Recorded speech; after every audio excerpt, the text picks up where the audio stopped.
არჩევმა რაღაცა დონეზე დააფიქსირება, რაღაცა უცნაურობები ხდება რა, მოხდება. ორივე გიცავს ამ შეკითხვას. ავარდება 1-4-ზე, ან 1-10-ზე? გასაგებად სხვა. აი, ნახეთ, ამას ეკონომიკის ექსპერტი არ ვიცი, შეიძლება უფრო მეტი ინფორმაცია აქვს. ეკონომიკის ექსპერტი ამას დასკვნას ვერ გააკეთებს. იმიტომ რომ გითხრათ, აი დაახლოებით როგორ შეგიძლია დავით, აი 5-ში რო გეკითხათ 6-ში ჩემთვის აგვისტოში. ომი დაიწყეს. ეთქოდი, სულელი ხო არა ხარ, რას მეკითხები? საიდან მოგიწირო ლაპარაკი ამაზე? არა, ნამდვილად არ ვიცი. მე და ერთ წარმოვედგინა. ჩვენი ხელისუფლება არის აბსოლუტურად არაადეკვატური, რაც თავარია წინასწარ განჭვრეტა მათი ქმედების აბსოლუტურად შეუძლებელია. ეს ვიცოდით ვინმე? არ ვიცი მე ხო. შეიძლება ხო მე ნამდვილად არ მე ერთი კვირის ერთი კვირის უკან იყო ამ სიგნალებზე მან გააკეთებს დასკვნა. ჩვენ რა დასკვნა უნდა გავაკეთოთ? აი მხოლოდ იქიდან გამომდინარე რაც თქვა ბატონმა დავითმა, თუ იმას გავაანალიზებთ რა ეს შეუძლებელი იქნება. აი ესე ნახტომისებურად აკეთონ ამას კიდევ ერთხელ გეუბნებით, აი თუ დაუჯდებოდათ ლარის ამეთ ნიშნულამდე მიყვანა თქვათ 2-3 მილიონი დოლარი, ეხლა აი პანიკის ჩახშობა დაუჯდება 40-50 მილიონი სუმცირე. და ესე თუ იარეს რა, მე გარკვეულებ რომ კუპონი მოგონილი იქნება. მაგრამ იმედია რომ ესე არ წავალ. ნახარიაში ფანას ვიზდებით სწავლობთ. ეგრე შეხედო მაგრამ ამისთვის სხვა ინსტიტუტები არსებობს სწავლისთვის, ტრენინგებისთვის, აი ამ თამაშებისთვის, როდესაც სპეციალური კრიზისული სიტუაციები ამისთვის არსებობს. ამიტომ ყველაზე კარგია რომ იქ სრულყოფ თავის და სხვათა შორის არის კლასიკა, ამერიკული კლასიკა არის ევროპაშიც იგივეა. იმისთვის რომ ფინანსებში სპეციალისტი ჩამოყალიბდეს 15-20 წელი ჭირდება, ასეა ხო, ხო არ მეშლება 15 წელი იქ არის მთელი ეტაპები გასავლელი, როდესაც როგორი ბრწყინვალებითაც არ უნდა დაამთავრო ინსტიტუტი, ამის შემდეგ ის რასაც პროფესიონალი ხარ 15 წლიანი ამერიკის მაგალითს გეუბნებით, საიდან 2 წელი ადამიანს პური აქვს ყველაზე დიდი რაც აქვს პრაქტიკული საქმიანობა გაკეთებული და ნაფიქრი ეს არის თქვა კურსები აქვს ჩაბარებული და პური აქვს მაღაზიაში ნაკედი ხო და დღეს საქართველოს ეკონომიკაზე და ბიზნესზე განვითარება სად ხდება ასეთი რომ არ ხდება არცად და ვერ მოხდება ჩვენთანაც ახლა აქ არის ერთი ძალიან მნიშვნელოვანი მომენტი რომელზეც მე ვფიქრობ რომ აუცილებელია აი ელემენტარულად დავსვათ ჩვენ არა შეკითხები ახლა მოდაში გახდა შეკითხების დასმა არაფერი შეკითხები არ არის დასასმელი უბრალოდ გასაანალიზებელია და გასაცნობიერებელია ის რაც ხდება პირველ რიგში ჩვენ ჭირდება აი ნახეთ გაქრა უცხოელი ინვესტორები ხო სწორია შეჩერდა ესეთ ადგილობრივ ინვესტორებს უნდა ჩაენაცვლებინათ გათავისუფლდა ნიშები და არ იქა სასწრაფოდ გაიაფრა აქტივები და სასწრაფოდ უნდა დასულიყო ისეთ მანახეთ ჩვენი ქართული ბიზნესის მართვის ეს კატასტროფული მდგომარეობა, რომელიც დაღუპავს ქართულ ბიზნესს, კიდე გეუბნებით. მე რაღაც გარკვეული შეხებები, უამრავი ინფორმაცია მაქვს და უამრავ, თქვათ, სტრუქტურის საქმიანობას იწევს. ქართული ბიზნესის დღევანდელი მართვა ასეთ საბაზრო ეკონომიკურ, აი ასეთ არასტაბილურ სიტუაციებში უამრავი ქართული ბიზნესის გაკოტრებას და უმძიმეს მდგომარეობაში ჩაყენებას გამოიწვევს ეს კალკეთება. ეხლა ნახეთ, ჩვენ გვჭირდება ფული. ეს ფული უნდა მივიღოთ ორი გზით, სამი გზით უпростоრად.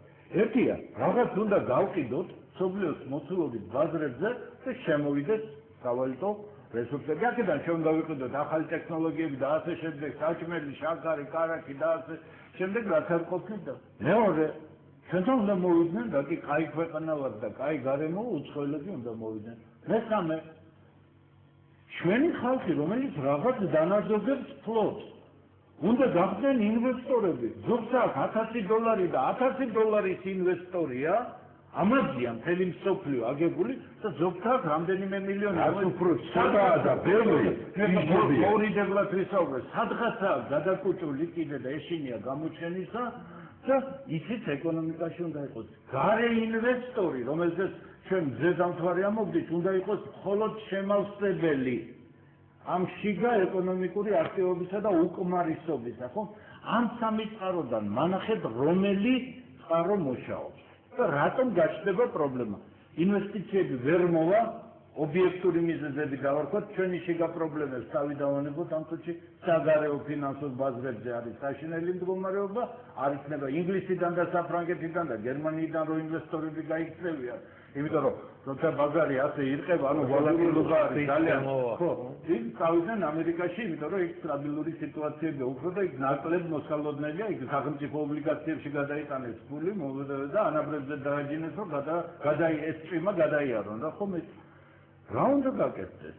რა უნდა გაკეთდეს? ფული ხო საჭირო იქნება, რაღაცა ფორმით ხო შემოვა. დოლარზე მოთხოვნა ხო გაიზრდება. თუ გაიზრდა დოლარზე მოთხოვნა, ლარგით ხო უფრო კურსი ხო გაუარესდება, ხო? მაგრამ არ არის დასაკმარისი.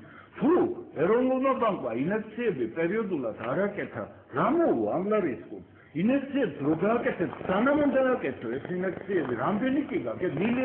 მილიარდი ვიღაცა დიდი ფული გონია და ეკონომიკისთვის, ამ პატარა ეკონომიკისთვის, რამე მაინც მცირეა. ჩვენი ზომის ხარხა ის არის, ქვეყანა არის დანია და 120 მილიარდი დოლარი სახელმწიფო ბიუჯეტი აქვს, მარტო მთლიანი შედარება პროდუქტი, ესე იგი არაფერი არ აქვს, ხო? არ აქვს თავი დასამშვიდებელი, რომ არ იქო უზარმაზარი რეზერვები გვაქვს და მშვიდა, არ აქვს ჩვენ უზარმაზარი რეზერვები. ვის უნდა ეხლა რომ საქართველოს ეროვნული ბანკი სავალუტო რეზერვების გარეშე დარჩეს და ქვეყანა დარჩეს. მაშინ სასწრაფოდ მოსაფიქრებელია რაღაცა ისევ და ისევ ერთადერთი არის ეკონომიკური აქტივობის რეგორმე ხელშეწყობა. აი ეს არის ერთადერთი რაიმე რომ ამ აქტივობამ უნდა გაიწოვოს ის ნაკლებობა რომელიც არსებობს ეს პანიკა დღეს ლონდონში და ნიუ-იორკში წინაღამ რომ დააქცია ეს და დააქცია 150 წლის და 230 წლის ბერინსი ჯერ ადრე გაკოთა სხვა მიზეზით, მაგრამ შემდეგ იყო ეს ლემან ბრადერსი და კიდევ ცნობილი ინგლისური ბანკი დაიწყეს, რომელსაც უარყოფითი ბალანსი არ ქონიათ არასდროს. აგებაზე არ ყოფილა არასდროს და ისინი გაკოთა. ჩვენ რა ვქონდეთ? აი ჩვენები, რომელზეც სასწრაფოდ არის საუბარი, ეს ეხება ყოველ ადამიანს. ეს აღნიშნა არ გვეშველებაოს, ჩემო დავით. კიდევ ერთხელ გეუბნებით. არც ადრე და არც დღეს არ გქონია ჩვენ ეკონომიკური აზრის დეფიციტი საქართველოში. ჩვენ გვაქვს ხელისუფლების ნების დეფიციტი და ეს ყველაფერი კეთდება იმიტომ რომ არ უნდა ხელისუფლებას ქვეყნის აშენება.